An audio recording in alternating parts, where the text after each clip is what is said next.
dispositif qu'on attendait. Gros programme donc. D'ailleurs, je ne vous cache pas que, enfin, j'entends encore des bips dans mes oreillettes. Je ne vous cache pas qu'on a eu un nombre d'inscriptions absolument hallucinant, sans doute un record, comme quoi ce sujet est bien un sujet d'actualité, en tout cas une préoccupation pour de très nombreux acteurs. Alors, Julius Sterwen, ce webinaire est bien sûr organisé par Julius Sterwen, qui, je le rappelle, est un cabinet de conseil en stratégie, transformation et innovation, et qui travaille beaucoup avec le secteur bancaire. En particulier, on travaille beaucoup avec les acteurs de ce secteur sur leur modèle relationnel, leur schéma de distribution, leur démarche conseil omnicanal, l'expérience qu'ils offrent à leurs clients et la manière de tirer parti au mieux des stratégies mobiles pour satisfaire ces clients, idéalement en conquérir de nouveaux, développer le cross-selling et développer le PNB. Techniquement, ça va être assez simple, ce webinaire, puisqu'on est en Teams. On va partir pour environ 45 minutes de débat avec nos invités, que je vais présenter tout de suite. Vous pourrez poser vos questions au fil de l'eau. Claire va les récupérer et les posera à nos invités en fin de débat pour que l'échange soit fluide. Et pour poser les questions, c'est très simple. Il suffit de les poster dans le chat. Ça, vous le faites tous les jours dans vos réunions si on est sur Teams, donc je vous apprends rien. Il n'y a pas de piège. Les invités. Alors, pour parler de ce sujet, je suis particulièrement bien entouré, puisque j'ai autour de moi 4 prestigieux invités. Honneur aux dames. D'abord, Alice Georget. Bonjour, Alice. Bonjour. Alice est directrice chez Julius Sterwen. Elle a conduit donc une étude, ou plutôt réalisé un outil de stratégie mobile qui est totalement inédit sur le marché, et ça va évidemment nous inspirer, nous nourrir pendant les débats. Je reçois également Cyril Chiche. Bonjour Cyril. Bonjour Marc. Bon, on ne présente plus Cyril Chiche, je vais le faire quand même. Cyril est évidemment le cofondateur et le CEO de Lydia. Cyril fait bien d'autres choses naturellement, mais c'est au titre de Lydia et de Sumeria qui participent à ce webinaire et qu'on veut l'entendre. J'ai aussi autour de moi Georges Gombard. Bonjour Georges. Bonjour Marc. Georges est le directeur des opérations France de Revolut. Je pense que c'est pas non plus la peine de présenter Revolut. Et puis dernier invité, pas le moindre, puisqu'il s'agit de Florian Debon. Bonjour Florian. Bonjour Marc. Et Florian est le VP Innovation et Public Affairs de la néobanque Helios. Et Helios est une écobanque dont la particularité du positionnement réside dans le fait qu'elle veut avant tout agir sur la transition écologique. Alors, rentrons dans le vif du sujet et dans le débat. Et pour le poser, ce sujet, je voudrais, Alice, que tu nous parles de cette étude que j'ai évoquée, ou plutôt de cet outil de stratégie mobile. Quel est le principe et l'objectif de l'étude? Quelles sont ses particularités du point de vue approche, méthode, avant de parler de ses résultats par la suite? Oui, alors en 2 mots, on a réalisé une étude des apps mobiles bancaires dans l'objectif non pas de classer l'ensemble des acteurs les uns par rapport aux autres, mais surtout de leur apporter à chacun des éléments extrêmement concrets et précis sur leurs forces et leurs faiblesses, mais surtout de l'éclairer de la voix des clients. Finalement, quelles sont leurs attentes, quelles sont leurs satisfactions vis-à-vis de leur app mobile. L'objectif, c'est vraiment de se dire, est-ce qu'on veut faire forcément plus ou est-ce qu'on veut faire mieux? Et pour tenir cet objectif, on a réalisé effectivement l'étude la plus large qui a été faite en France, qui combine un baromètre IFOP. Donc d'ailleurs, on remercie notre partenaire IFOP, qui a donc interrogé plus de 1500 Français sur leurs attentes, satisfaction sur leur app mobile. Et on l'a couplé à une analyse vraiment client mystère de 18 apps mobiles bancaires françaises, sur lesquelles on a réalisé à chaque fois plus de 900 tests, des tests à la fois de fonctionnalité et des tests d'expérience utilisateur. Et en résultat, finalement, on a pour chaque banque ce qu'on appelle un score clinique, un score UX et un score de satisfaction. Alors du coup, alors sans dévoiler, je pense qu'on prendrait toute la journée, mais en 2 mots, qu'est-ce que tu peux nous dire comme grands enseignements de cette étude? Oui, alors effectivement, je vais clairement pas tout détailler. Par contre, ce qu'on peut dire, c'est que on a vraiment 3 groupes qui se distinguent dans l'étude qu'on a réalisée. On a un premier groupe de banques ou de néobanques qui propose encore vraiment une offre, une application très transactionnelle. Donc, c'est ceux qui sont finalement le moins matures sur l'app aujourd'hui. On a un deuxième groupe qui est un groupe de celles qui ont un positionnement offre extrêmement ciblé, mais vraiment à l'état de l'art d'un point de vue de l'expérience utilisateur, c'est-à-dire qu'on est vraiment au top de ce qu'on peut proposer. On propose peu de choses, mais finalement on propose et on présente extrêmement bien à nos clients. Et puis, on a le troisième groupe qui présente aussi, lui, même beaucoup de disparités, où en fait, on a un groupe qui avance en escalier, en progressant petit à petit sur la profondeur d'offres proposées dans l'application et sur l'expérience utilisateur en parallèle. Mais finalement, l'enseignement qui est le plus important, je pense, de cette étude, c'est que la satisfaction exprimée par les Français sur leur app mobile est assez décorrélée de ce score clinique, de ce score UX dans un certain nombre de cas. Et ça, c'est assez marquant, parce que je crois que ça nous rappelle à tous que finalement, la bonne app, c'est avant tout celle qui répond aux besoins de ses clients. Et on le voit dans l'étude qui a été réalisée par IFOP, tous les clients n'ont pas les mêmes attentes. Et c'est là où ça devient intéressant. Alors, j'en profite pour poser une question justement. Tu l'as un peu évoqué au début de ta présentation. On parle d'expérience, on parle souvent de mobile first, ok, je pense que tout le monde va partager. Est-ce qu'il faut un site web derrière l'application bancaire sur le mobile ou bien est-ce que c'est mobile first and last? Georges, par exemple. Bonjour à tous. Alors, est-ce qu'il faut un site web aussi? Faut demander aux clients. Nous, chez Ouais, c'est une Revolut, bonne remarque. nous, chez Revolut, on est mobile only. On a un tout petit web app qui permet aux clients de consulter leur solde, de demander de l'aide auprès de notre service client s'ils ont perdu leur téléphone, par exemple, etc. Mais c'est assez limité. C'est pas le but du tout de fournir une application web fournie pour les clients. Nous, après, nos origines sont dans la carte de voyage. Donc en voyage, on a son téléphone, on a rarement envie d'ouvrir un ordinateur et aller sur le web. Donc, dans nos origines, évidemment, le mobile first, c'était une évidence quand on a été créé en 2015. Mais même avec notre évolution aujourd'hui vers une banque et même une app avec plus de services que juste du bancaire, le client, il veut avoir sa banque, son argent dans sa poche. On voit très bien la progression de Apple Pay, de Google Pay, etc., d'utilisation du téléphone même pour payer, donc pour consulter son solde, pour faire des opérations, pour envoyer de l'argent à des amis, pour partager une addition de dîner avec des copains. C'est évident que le téléphone est l'outil primordial. Ça ne veut pas dire qu'il n'y a pas de place pour le site web. Peut-être pour des virements de gros montants, il y a une sorte de confiance inspirée chez certains clients d'être devant un ordinateur plutôt qu'avec son téléphone dans la main.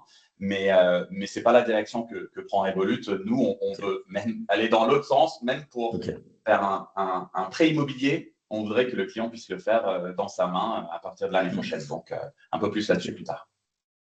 Merci. Cyril, c'est quoi l'approche de Sumeria sur ce sujet mobile first only? Alors, on a une approche qui est très similaire à celle que vient de présenter Georges. Jusqu'à lancement de Sumeria au mois de mai, on n'avait pas du tout d'application web. Donc, c'est pour dire à quel point on était mobile first, on était même mobile only, effectivement. Et notre philosophie là-dessus, c'est évidemment que, comme toujours, c'est le client qui a raison. Mais néanmoins, on peut quand même, on est tous clients de nos propres services et donc on peut quand même se mettre dans cette peau assez facilement. Et on voit bien que pour tout ce qui est transactionnel, quand on a une application qui est bien faite et qu'on a des gens qui réfléchissent sereinement et objectivement à l'expérience utilisateur, on peut à peu près tout faire dans d'excellentes conditions depuis son mobile. Et souvent avec des niveaux de sécurité plus élevés que sur un ordinateur. En revanche, c'est vrai que pour certaines autres activités, comme par exemple faire des comptes, alors là, c'est plus facile d'avoir un grand écran. Et c'est la raison pour laquelle sur Sumeria, vous êtes penché sur la question. Et donc voilà, les deux raisons, c'est évidemment, qu'est-ce qui se passe quand j'ai perdu mon téléphone ou quand je me suis fait voler. Et donc là, avoir un secours web, c'est pratique. Et l'autre, c'est tout ce qui est effectivement consultation, faire ses comptes, tout ça. Là, parfois, un grand écran, c'est plus pratique. Et donc, c'est pour ça qu'on a poussé l'existence de cette application web à la sortie de Sumeria. Mais ce n'est pas une philosophie d'un jour avoir une banque web avec une application mobile comme espace secondaire. Ok. Florian, je crois que vous avez un positionnement qui est un peu différent chez Helios. Alors, mobile first également, Ouais. mobile only non, en effet, assez tôt, parce que c'était une demande de nos utilisateurs. On a mis à disposition un espace client accessible depuis un navigateur. Ça reste malgré tout un canal secondaire, mais bien utile, hein. Les cas ont été cités quand on perd son mobile dans des situations un petit peu anxiogènes. Tout ce qui touche à l'épargne, certains aiment voir leur coffre sur grand écran. Mais c'est vrai qu'il y a il y a des types d'opérations autour de l'épargne où les clients peuvent se sentir plus à l'aise sur grand écran. Nous, en fait, dès 2020, on a fait le choix de s'appuyer sur le kit de développement Flutter, ce qui nous permet, en fait, déjà de ne pas développer des applications distinctes selon le système d'exploitation, mais aussi d'offrir une web app sans recourir à une maintenance qui serait lourde. Donc, étant donné qu'on reste mobile first, c'est vrai qu'on a aussi réfléchi aux fondations pour que ce canal reste assez souple à maintenir. Mais en tout cas, voilà, depuis presque nos débuts, on a en effet un espace client accessible depuis le navigateur. Ok. Et Florian, toujours chez Helios, on a noté un truc qui est un peu particulier, dont j'aimerais bien qu'on parle, c'est que vous avez dès le début intégré l'idée que dans le parcours, il y ait un conseiller clientèle dédié à un client. Je le mentionne parce que c'est assez en rupture avec ce qu'on peut voir souvent dans les banques mobiles. C'était quoi l'idée? Alors, c'est en effet un choix fort qui a été fait dès le lancement. Donc, l'idée, en fait, c'est de pouvoir mettre un visage et une voix sur son conseiller. Donc, un visage, puisqu'on, de manière assez classique, hein, on peut accéder à une messagerie instantanée qui est intégrée à l'application, mais aussi une voix, parce qu'on peut réserver un créneau téléphonique. Et donc, notre conseiller dédié nous rappelle sur le créneau convenu. Euh, enfin, le point sur lequel je voudrais aussi insister, c'est que tout cela ne fonctionne que si l'expérience dans l'application est irréprochable. C'est-à-dire que le conseiller ne vient pas, comment dire, compenser une application. Corriger des... Exactement. Le conseiller est là pour se concentrer sur ce qui a de la valeur. Donc, proposer un conseiller ne va, en tout cas dans notre approche, de pair que si l'expérience dans l'application est irréprochable. Et donc, on a toutes les actions qui sont évidemment disponibles en self-care. Mais peut-être un aparté, nous, initialement, on a, pour l'impact, hein, on a travaillé avec un partenaire allemand. On a effectué depuis une migration vers des IBAN français. Eh bien, aussi bon le parcours de migration soit-il, c'est un moment charnière où il y a un besoin de réassurance et le conseiller a joué un rôle clé dans le bon déroulé de la migration vers l'IBAN français. Ok. Cyril, chez Sumeria, je crois que, si je ne me trompe pas, vous y mettez aussi un petit peu, et je voulais te poser aussi la question, en plus de celle-là, comment on gère cet équilibre entre l'autonomie du client dans son expérience digitale, hein, qui est évidemment le Graal de l'expérience mobile, et puis l'introduction de ce conseiller clientèle, si je ne me trompe pas. Non, tu ne te trompes pas. C'est une bonne nouvelle. Alors, nous, on a une approche qui est un tout petit peu différente, mais qui n'est pas très éloignée finalement. On n'a pas un conseiller dédié, parce que vu le volume de clients, avoir un conseiller dédié, ça voudrait dire qu'on ait des dizaines de milliers de conseillers qui soient tout le temps disponibles, ou alors un conseiller qui est jamais disponible. Et dans les deux cas, c'est pas une bonne idée, quoi. Donc, ce qu'on a, c'est une équipe. Et dans l'application, dans la messagerie, j'ai le nom de la personne qui est le chef de l'équipe. Et donc, c'est cette personne et son équipe dans lesquelles il y a plusieurs dizaines de personnes qui vont me répondre. Et qui vont me répondre toujours. C'est toujours cette équipe-là. Donc, c'est une équipe qui partage un pool de clients. Donc ça, c'est incarné. Il y a un nom, il y a un prénom. C'est des vrais gens. Vous pouvez les retrouver sur LinkedIn, vous pouvez les retrouver dans la vraie vie. Donc, c'est cette philosophie d'incarner quand même la relation client sans pour autant faire croire que c'est une personne et toujours la même qui répond parce que, bon, voilà, en 2023, on avait 8 millions de clients qui ont utilisé le service en France. C'est pas vrai qu'on peut servir rapidement avec une personne qui, si elle part en vacances, qu'est-ce qui se passe? Bon, ouais. Ah bon. Et donc, voilà, donc, on a eu cette approche de dire de manière transparente ce qui se passait vraiment. Donc, c'est une équipe pilotée par cette personne-là. Et oui, on l'autonomie et un conseiller sont deux choses qui ne sont absolument pas antinomiques, puisque on peut tout à fait avoir des questions qui sont « tiens, je veux faire ça, comment est-ce que je peux le faire au mieux ?» On peut avoir des questions qui relèvent d'une situation de l'environnement, par exemple.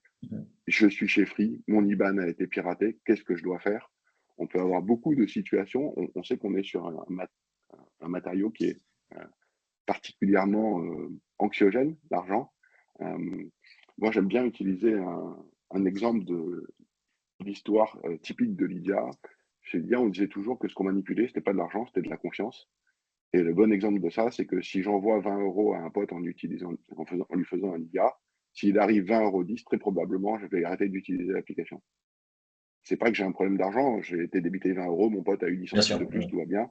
C'est juste j'ai perdu la confiance dans la solidité. Et donc, voilà, on a évidemment besoin d'être rassuré. Ça ne veut pas dire qu'on ne va pas utiliser des technologies d'intelligence artificielle générative pour aider les conseillers à répondre plus vite, à répondre mieux, pour offrir au client, en lui disant la possibilité d'interroger un agent conversationnel en autonomie, même à 3 h du matin.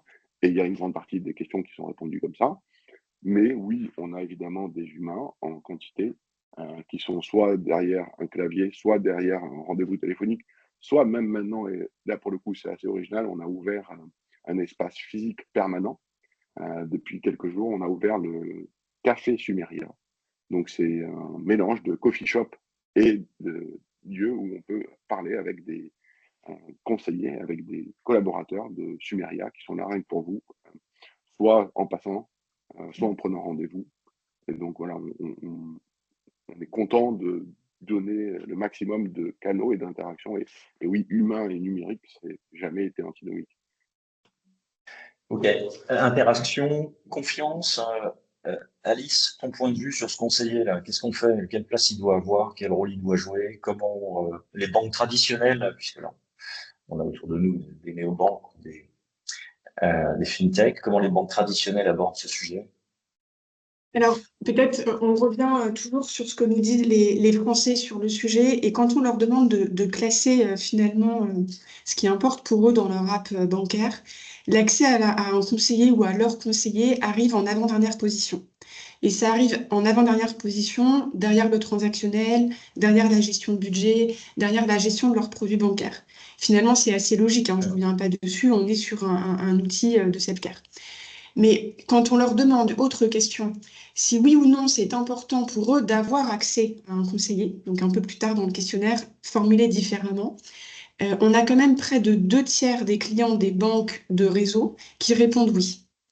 Et ce qui est encore plus intéressant, c'est qu'on a des écarts colossaux entre les établissements.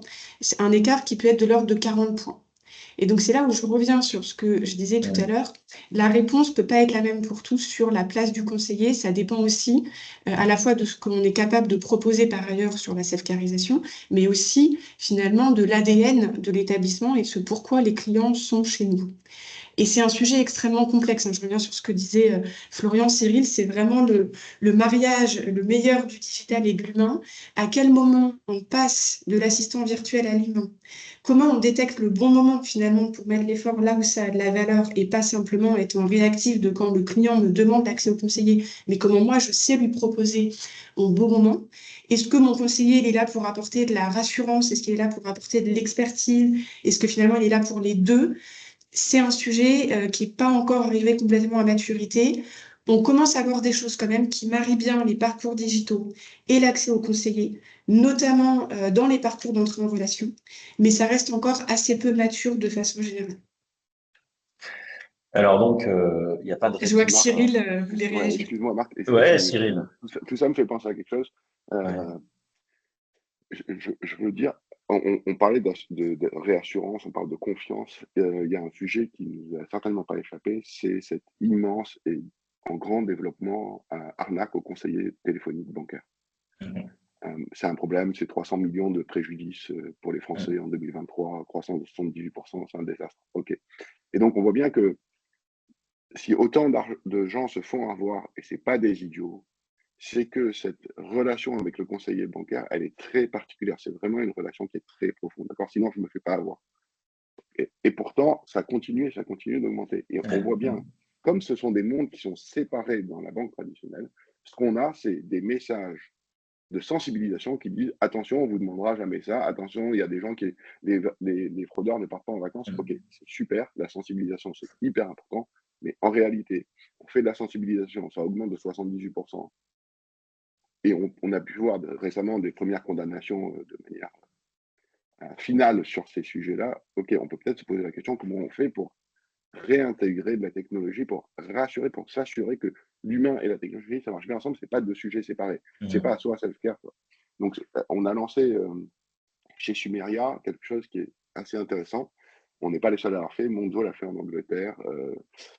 Notre banque l'a fait en Nouvelle-Zélande. C'est une intégration de nos services de téléphonie, de push notification et de messagerie in-app. Et désormais, enfin depuis l'été, quand un conseiller Sumeria appelle un client, alors il reçoit une notification pour lui dire que c'est bien une notification de l'application mère, pour lui dire que c'est bien un conseiller qui l'appelle, et quand il ouvre l'application, il y a bien un message qui dit « Vous êtes en cours de conversation avec l'un de nos conseillers, cette conversation est donc protégée. » Et ça permet de créer de la réassurance en mélangeant, on voit bien, l'humain, le téléphone et les outils numériques. Et c'est cet espace de confiance qu'on doit absolument créer si on veut que les Français, que les Européens, que les gens finalement basculent dans ce nouveau monde de la banque nativement digitale. Alors, Georges, chez Revolut, pour le coup, je crois qu'il n'y a pas la place pour un conseiller dans le modèle. En effet, c'est pas notre modèle. Je dirais, enfin, il y a plusieurs raisons pour cela. La première, je dirais que, comme vous le savez, une grande partie de nos clients est de générations un peu plus jeunes. Et en fait, l'expérience des jeunes générations, de ce qu'on entend, c'est qu'ils associent conseiller bancaire avec le développement commercial. Quand on parle à son conseiller, on a peut-être un problème au début et très vite, la conversation tourne sur quel produit vous allez ouvrir la semaine prochaine. Donc, ce n'est pas forcément quelque chose que cherche le client. Après, pour nous, le conseiller, c'est pas un objectif en soi. C'est un canal pour réaliser quelque chose, pour apprendre quelque chose, pour comprendre quelque chose. Nous, notre vision là-dessus, je dirais pas une philosophie, mais notre vision, c'est aidons le client à être autonome. Toujours dans l'application Revolut, vous allez voir, on essaye de promouvoir l'autonomie, la flexibilité, pour que le client puisse tout faire lui-même ou elle-même. Oui, c'est pour l'expérience client, pour le service client, mais aussi pour découvrir les produits. Sur Revolut, en 30 secondes, on peut ouvrir un nouveau compte épargne, un nouveau compte de titre, etc. Et si le lendemain, on se dit, en fait, c'est pas pour moi, ben, on le ferme, fini, sujet clos. Donc, on n'a pas forcément besoin du conseiller sur ce canal non plus. Après, oui, notre modèle, en effet, on fait tout à échelle. On est dans 40 pays dans le monde. Nos produits sont créés pour être utilisés dans plusieurs pays en même temps de la même façon. On a aussi à peu près 50 millions de clients dans le monde qui parlent toutes les langues du monde. Donner un conseiller dédié, en effet, dans le modèle, c'est difficile avec le nombre de clients et aussi le nombre de produits, la gamme de produits, que ce soit financier ou non financier, c'est très large. On a évidemment des humains qui aident nos clients s'ils ont des problèmes, s'ils ont besoin. On utilise de l'intelligence artificielle, bien évidemment. Et si on sent qu'un client vulnérable, par exemple, a besoin de plus d'aide, on a la capacité d'appeler le client pour parler avec eux de leurs problèmes et pour les aider. Mais dans le modèle, en gros, non, on ne travaille pas sur l'introduction du conseiller individuel. Alors, Alice, dans l'étude qui a été faite, et peut-être aussi dans les retours, les attentes des clients sur son volet sondage avec l'IFOP, on a pu retirer des enseignements sur la manière avec laquelle les applications bancaires sont optimisées de manière à générer plus de PLB, quelque part. Georges vient d'en parler un petit peu, plus de cross-selling aussi. J'achète un produit, est-ce que je peux pas m'équiper avec un autre produit? Qu'est-ce qu'on retient, Alice, de tout ça? Alors, évidemment, je vais plus parler pour les banques, on va dire, de Oui. réseau, puisque voilà, les banques digitales ne vivent que par l'app par définition, ou quasiment que par l'app. Ce qu'on observe, c'est que vraiment sur l'application comme levier de PNB et donc finalement de souscription de nouveaux produits, on est encore assez hétérogène, enfin, on est même très très hétérogène sur le panel, mais au global, on a encore un peu moins, on a seulement un peu moins de 50% des parcours de souscription qui peuvent se faire de bout en bout. Donc on est quand même encore sur l'ensemble du panel, hein, donc on est quand même encore très très loin vraiment de l'application comme un levier finalement de souscription de nouveaux produits. Et ce qui est aussi intéressant, c'est que on a vraiment demandé à nos consultants testeurs, dans leur façon d'appréhender les applications qu'ils ont testées, d'être extrêmement vigilants à tout ce qui relève du cross-sell ou de l'upsell. Et là-dessus, donc vraiment dans leur brief, c'était très marqué. Et là-dessus, ce qui ressort, c'est que finalement, des outils d'upsell, de cross-sell qui soient un peu intelligents, personnalisés vraiment sur le temps réel, c'est-à-dire je remarque une action du client, je réagis tout de suite. Là, il y a encore un très gros levier. Donc clairement, on n'a pas encore atteint la capacité pour les apps mobiles à générer. Alors, en tout cas, je vois Cyril sourire, mais je parle vraiment plutôt On pour va les te donner banques la parole, si on va te donner la de parole. réseau, à générer ce business supplémentaire. Ce qu'on voit encore beaucoup, c'est des rebonds conseillés ou des rebonds du centre de relations clients ou même des rebonds par mail quand on a des parcours de souscription non achevés. Mais ça représente 80% de ce qu'on a observé et ça s'arrête souvent là, Ok. encore aujourd'hui. Du coup, Cyril, je te promets que je te donne la parole. Je vais donner la parole d'abord à Florian. Helios, comme Revolut et Sumeria, sont des pures banques en ligne, donc le sujet se pose évidemment pas, comme le disait Alice à l'instant, comme pour les banques traditionnelles. Pour autant, vous faites le nécessaire pour que vos clients recourent à plus de produits possibles en fonction de leurs besoins, naturellement. Comment on facilite ce cross-selling dans votre cas? Comment on facilite les recommandations entre produits, Florian? Alors oui, on va travailler naturellement sur les parcours hein, dans l'application. Nous, la clé, c'est l'usage, c'est-à-dire les dépôts, la domiciliation des revenus, des prélèvements, la carte qui devient top of the wallet. Cela, je dirais qu'on a un peu le meilleur du monde de la fintech et de l'établissement traditionnel dans le sens où on a une plateforme technologique qui va être très agile, qui permet de minimiser les coûts. On a une mission, nous, qui est très forte autour de l'impact, hein, puisque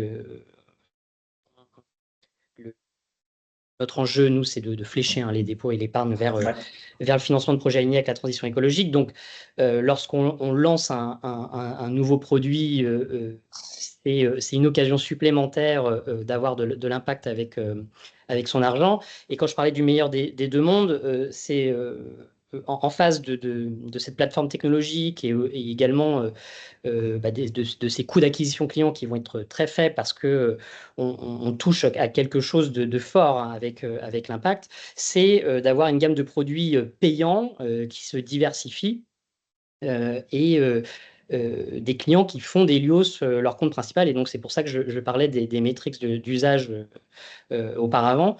Mais il y a quelque chose qui est assez fort chez Helios et qui fait peut-être, qui joue en tout cas dans l'adoption des produits, c'est qu'on intègre nos clients dans l'élaboration de la feuille de route, puis dans la définition du produit. Donc, il y a un tableau de bord participatif qui est intégré à l'application. C'est massif puisqu'on a plus d'un client sur 4 qui prend part à ce tableau de bord participatif. Donc, nos clients peuvent voter, mais ils peuvent aussi suggérer. Il y a des discussions qui se créent au sein des différents items. Donc, c'est assez riche. Et c'est vrai que ça nous permet aussi de sortir des produits qui, dès le début, comment dire, ont une audience et de les développer. Je pense là au compte premium qui va même au-delà de nos espérances et qui donc là permet sur les revenus récurrents hein, d'augmenter la donne. Je pense au compte commun, par exemple. Nous, on est malgré tout une jeune structure et on a sorti très tôt le compte commun parce que c'était une demande qui revenait, enfin qui était la demande principale de nos clients dans le tableau de bord participatif et qui est aujourd'hui un produit d'appel fort chez Helios. Donc voilà pour donner quelques éléments, mais oui, c'est à la fois parcours dans l'application, d'intégrer les clients aussi dans la construction. Oui, ça joue sur l'usage. Georges, chez Revolut, cross-selling, upselling. Je l'ai brièvement évoqué tout à l'heure. Nous, vraiment, notre vision, c'est que le client puisse découvrir très rapidement une très large gamme de produits s'il ou elle le souhaite. Sinon, non.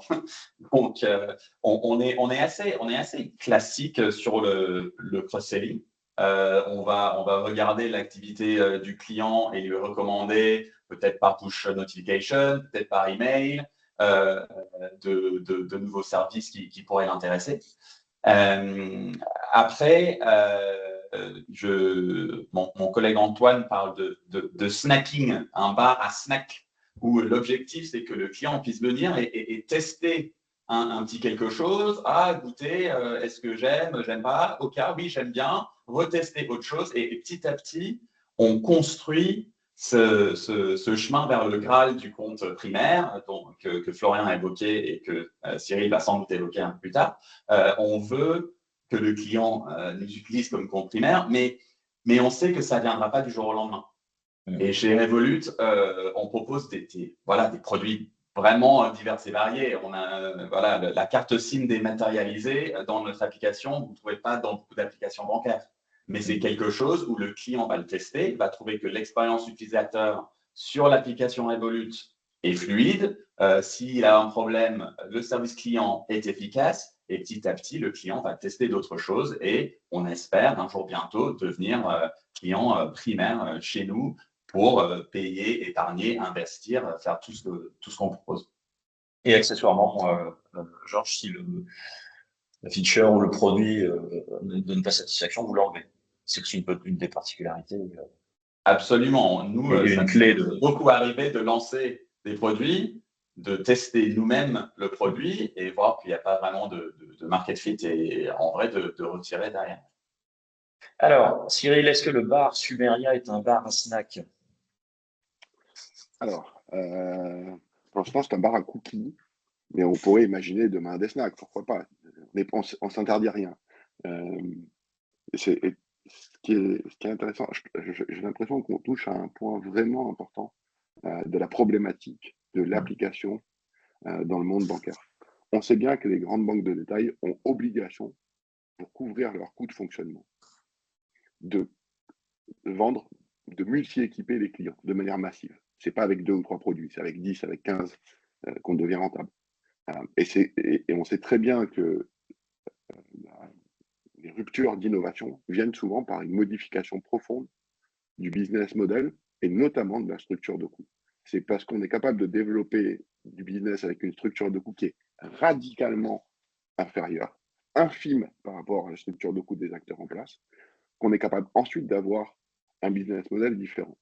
Et sur ce schéma-là, on comprend bien qu'il y a un antagonisme très fort entre ce que recherche quelqu'un dans une application mobile, quelle qu'elle soit, c'est-à-dire quelque chose qui est fait exclusivement et de manière extrêmement efficace, aucun clic, aucun geste en trop pour faire une action, et donc la pureté absolue de l'expérience et l'obligation mécanique de vendre 15 produits.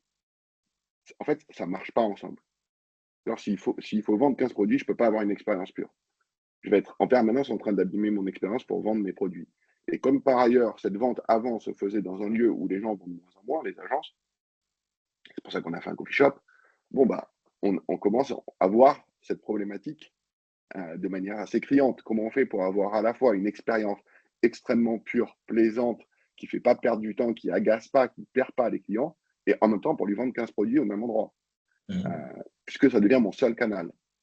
Et donc nous, pour l'instant, on a fait le pari, on a testé de manière, pendant 1 an et demi à peu près, une fonctionnalité, un espace qu'on avait appelé le marché, dans lequel on avait intégré 27 produits.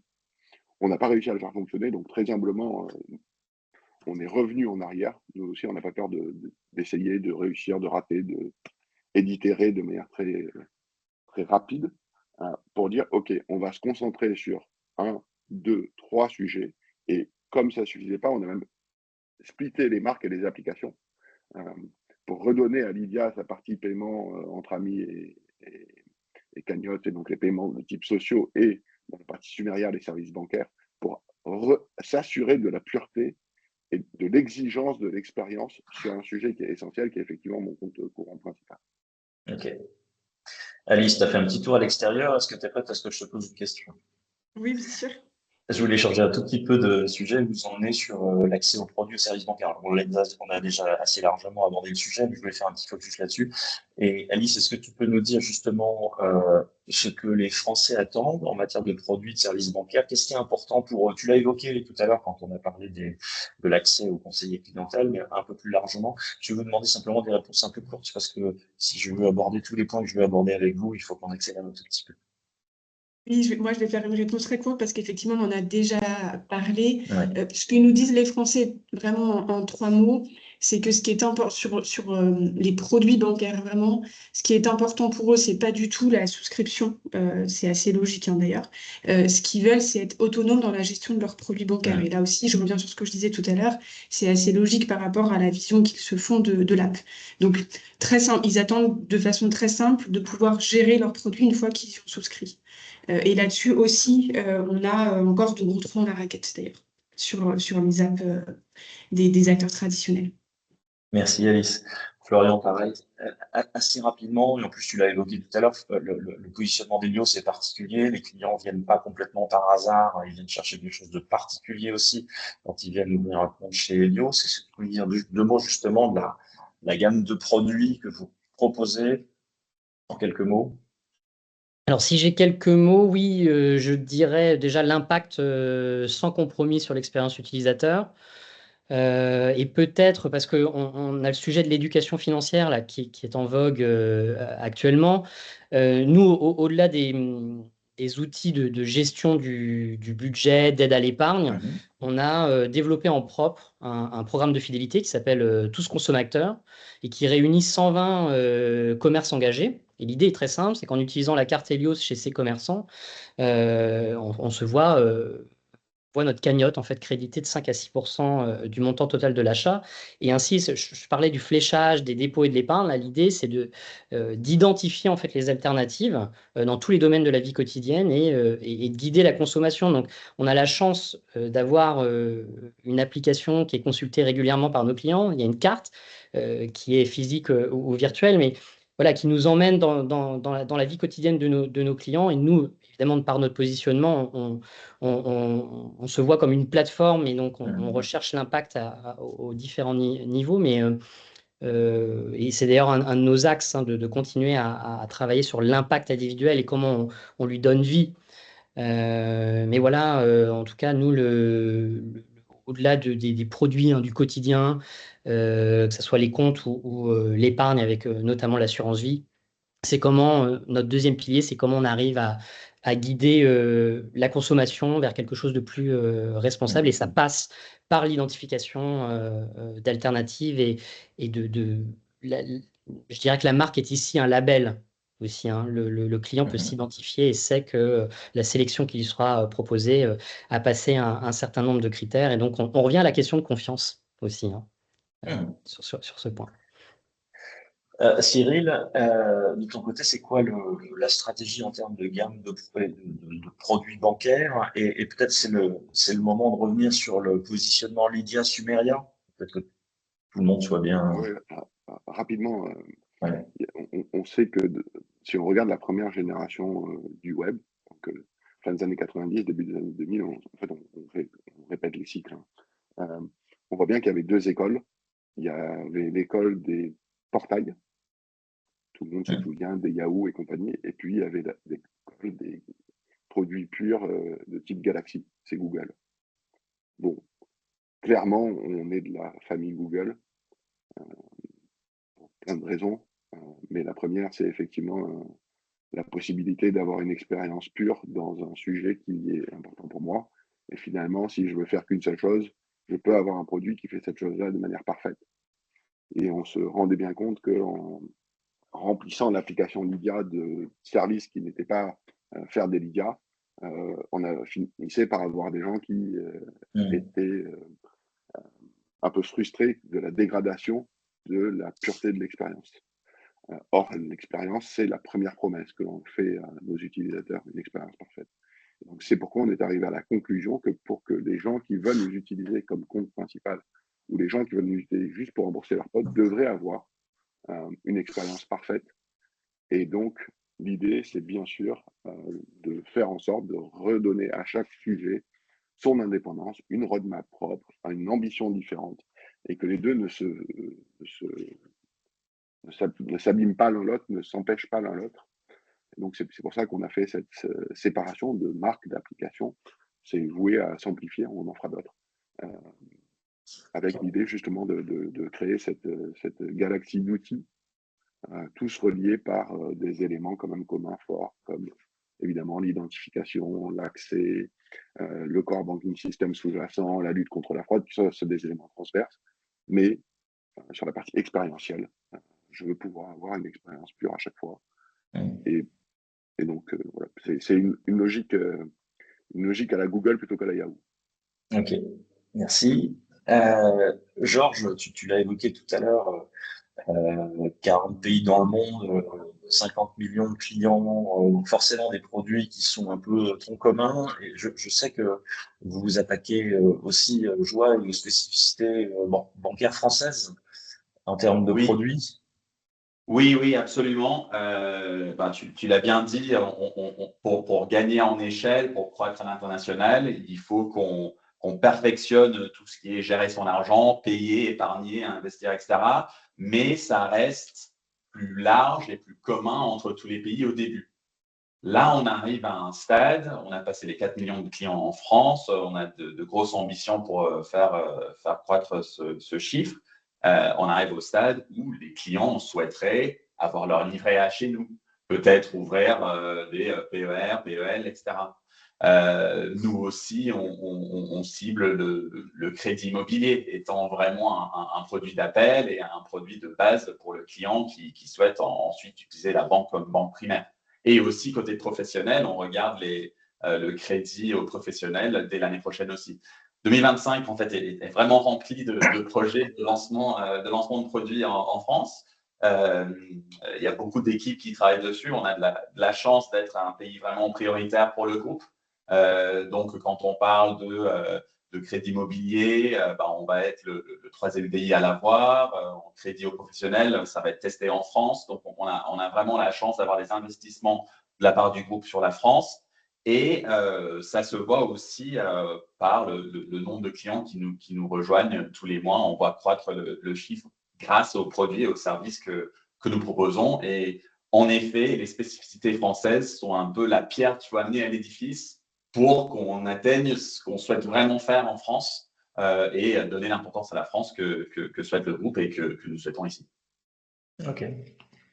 Et Georges, toujours, tout à l'heure, Florian a parlé de la manière avec laquelle Helios, en particulier avec son tableau de bord participatif, c'est bien ça, qui permet d'impliquer les clients, de les écouter pour définir l'évolution de la banque, de son offre, etc. Plus largement, toujours brièvement, comment vous faites les uns les autres pour écouter vos clients, évidemment, en dehors de lire les études de Julius Sterwen, comment vous allez capter leurs attentes, leur satisfaction, Georges, que vous faites chez Revolut? On ne fait pas beaucoup nous-mêmes, il faut le dire. On fait peu de sondages, peu de questionnaires. On en fait, mais il y a tellement d'informations disponibles déjà sur le web. Grâce à notre nombre de clients, il suffit d'aller sur Trustpilot, sur les App Store pour avoir vraiment une quantité grosse d'idées de nos clients. Bien sûr.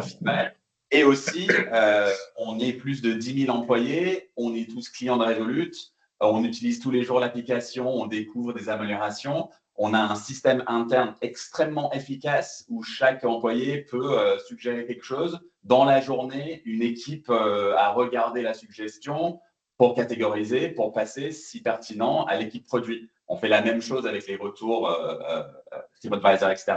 Mais quand ça vient de l'interne, c'est vraiment très rapide et fluide. Donc, grâce à ça, on sort vraiment beaucoup d'idées. Et aussi, brièvement, on regarde tous les chats avec les clients, avec les conseillers, et on a évidemment des milliers par jour dans le monde, sont analysés, sont regardés. Est-ce qu'il y a une recommandation? Est-ce qu'il y a un retour sur ce qui ne se passe pas bien aujourd'hui? Avec tous ces data points, avec un peu de temps en temps d'intelligence artificielle pour aider ou de l'effort manuel pour trier, on peut en tirer vraiment beaucoup d'enseignements sans forcément passer par l'IFOP ou Juliette Serwen, même si on est ravis d'avoir vos inputs aussi. Je sais tout ça. Cyril, tu veux ajouter quelque chose sur l'écoute client, l'écoute des attentes? Oui, alors nous, on fait exactement la même chose que vient de décrire Georges, avec deux petites spécificités. On a un pool de clients qui ont souhaité, été OK pour participer à un programme pilote. C'est un peu plus de 1100 clients, 1200 clients maintenant. Et c'est avec eux qu'on teste les nouveaux produits une fois qu'ils sont en pré-release. Donc, on teste des idées à 12 mois avec eux, qu'on a et qui ne sont pas des idées qui sont remontées par l'expérience, puisque vous vous avez sans doute rendu compte, les gens sont assez mauvais pour imaginer ce qui pourrait être. Ils sont assez bons pour critiquer ce qui est. Et quand je dis critique, ce n'est pas l'esprit de critique, mais c'est vraiment l'esprit critique positif. Et on s'en sert beaucoup, mais aussi l'esprit. Mais pourquoi pas de critiquer quand c'est pas bien fait? Mais en revanche, imaginer quelque chose qui n'existe pas, c'est assez difficile. Oui, bien sûr. Ouais, parce que l'esprit humain a besoin de contraintes. Et donc, nous, on réfléchit à beaucoup de ces sujets-là, donc on les teste avec ce panel de clients, mais aussi, avant que ça soit release, on a un gros millier de clients avec qui on met le produit entre les mains. Ça fait partie de notre process de, pas vraiment d'écouter les clients, mais d'assurance qualité, dans lequel le client est impliqué. Et puis, bon, aussi, évidemment, on a ce point stratégique immense du café Sumeria qui nous fait des centaines de millions de recommandations en physique chaque jour. C'est extraordinaire. Bah oui, forcément.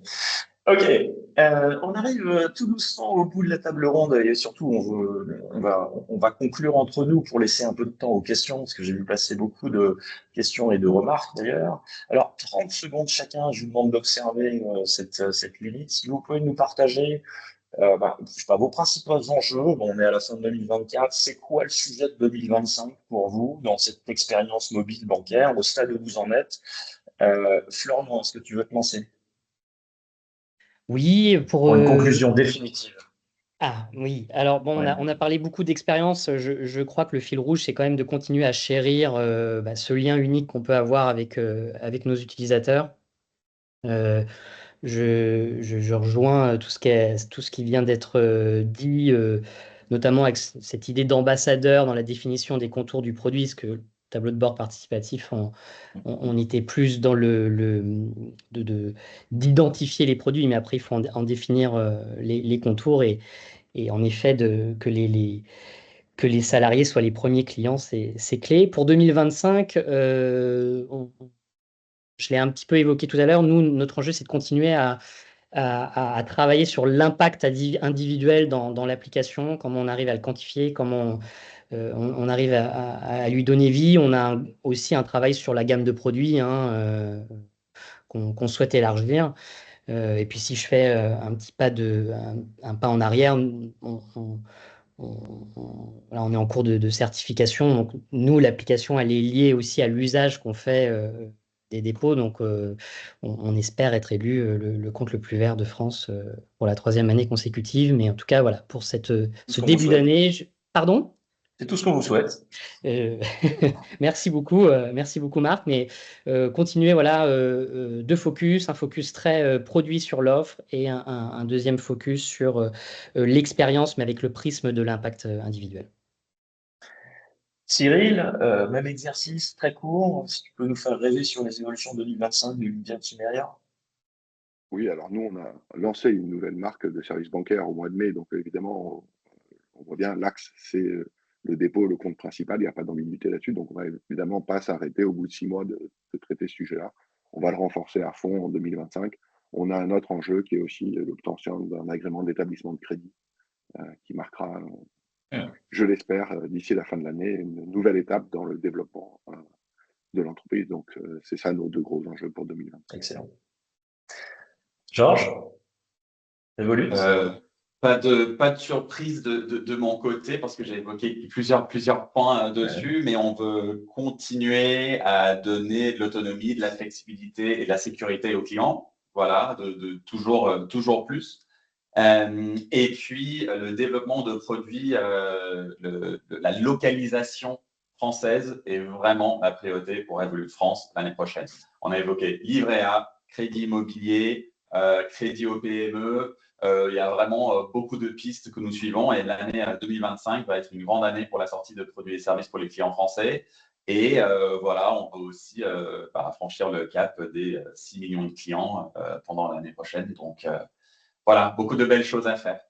Excellent. Merci beaucoup. Alice, le mot de la fin. Alors, cette fois-ci, peut-être on regarde l'étude Julius Serwen sur les apps mobiles bancaires. Peut-être trois clés de succès, cette fois-ci plutôt pour les banques traditionnelles pour réussir leur stratégie mobile.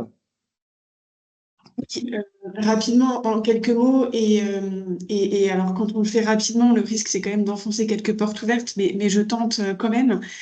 Dans un environnement évidemment qui est extrêmement contraint, c'est en quelque sorte back to basics, c'est-à-dire d'abord bien définir et prioriser ses objectifs, parce que évidemment il y a la conquête, la fidélisation, la principalisation pour certains.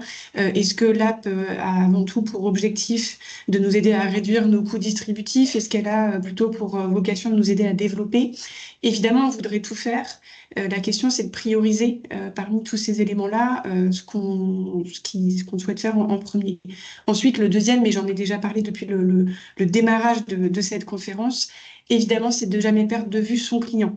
Et je dis pas le client, je dis son client, ce qui est une nuance, à mon avis, importante, puisque on l'a dit, et il faudrait regarder en détail les résultats de ce qu'on a fait avec l'IFOP, mais on a des attentes qui sont extrêmement diversifiées selon les différents réseaux bancaires aujourd'hui en France.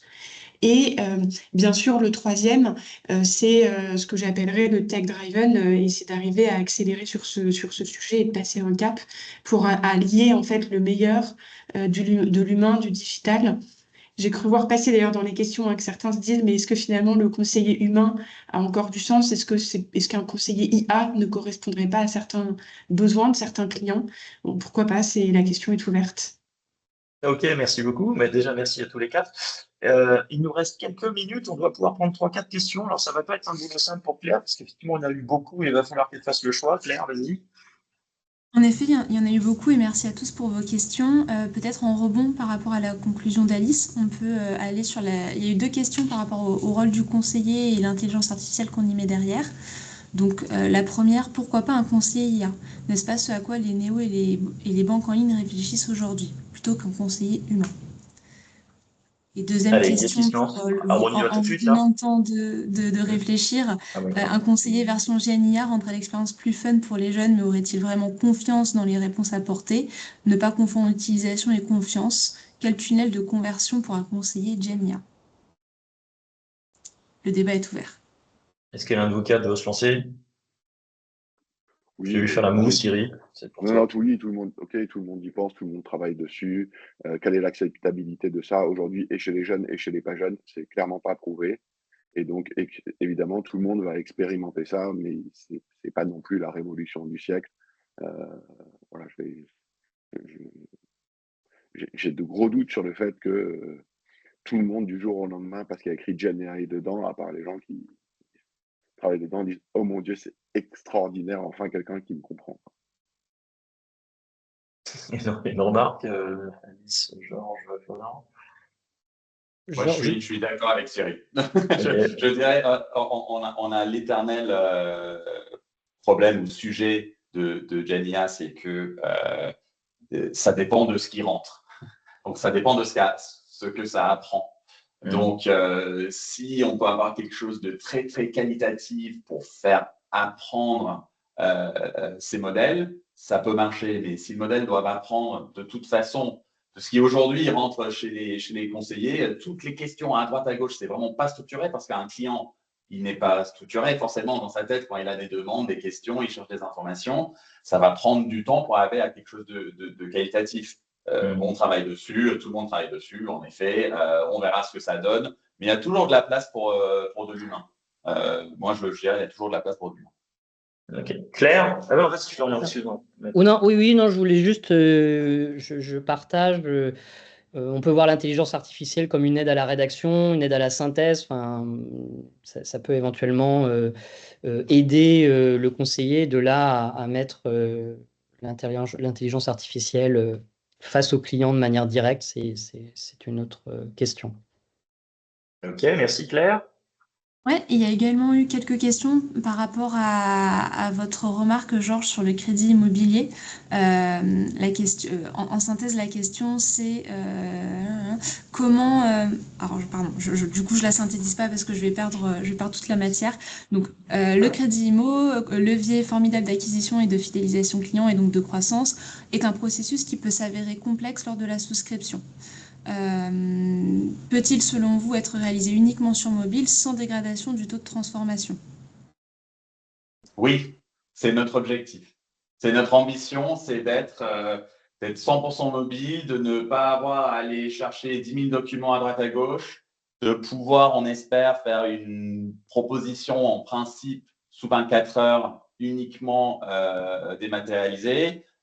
Oui, côté réglementaire, il y a des délais, etc., qui sont respectés, bien sûr, mais pour faire une proposition initiale draft au client, l'objectif, c'est de le faire très rapidement, mobile only, pour aller le faire dans le métro en allant au travail le matin. Voilà, hop, un crédit immobilier, je regarde le soir, est-ce que je suis content de la proposition, je valide, c'est fait dans la journée.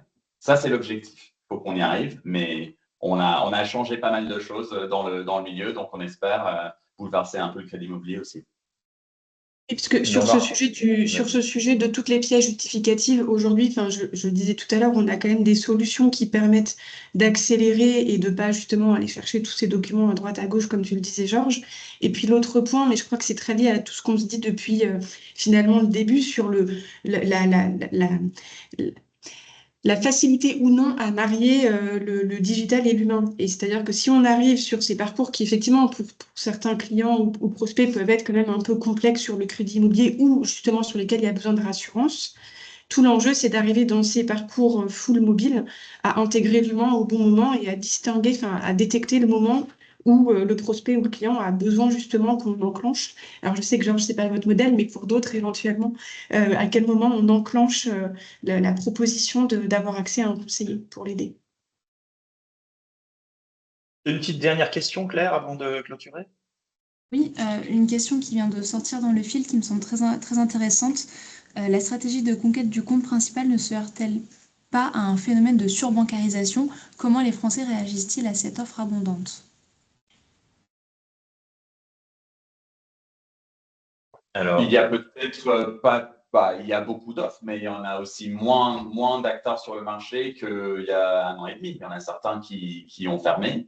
Il y en a certains qui ont une proposition assez spécifique comme Florian. C'est très intéressant la proposition. C'est pas un terrain de jeu sur lequel nous, on va aller. Il y a toute une partie de la clientèle qui serait intéressée par Helios, qui ne serait pas forcément intéressée par Revolut. On a un marché de plus de 60 millions de personnes qui peuvent avoir un compte bancaire. Je crois qu'il y a pour tout le monde, mais je veux bien entendre les autres. Ok, eh ben, il est 10h01. On est extraordinaire parce qu'on a tenu ce délai. Merci à Claire. Merci à toutes et à tous d'avoir participé, d'avoir écouté ce webinaire, d'avoir posé autant de questions et fait autant de remarques. On publiera évidemment le replay pour ceux qui sont arrivés un peu en retard ou bien ceux qui veulent faire partager à d'autres. Merci évidemment à Alice, à Georges, à Florian, à Cyril. Merci infiniment, c'était très sympa. Vous avez été géniaux. On va s'arrêter là. On va vous souhaiter une bonne journée. Et puis, bonne fin d'année. Et bonne année 2025. Bonne journée à tous. Merci beaucoup. Merci. Bonne journée. Merci. Bonne journée. Bonne journée.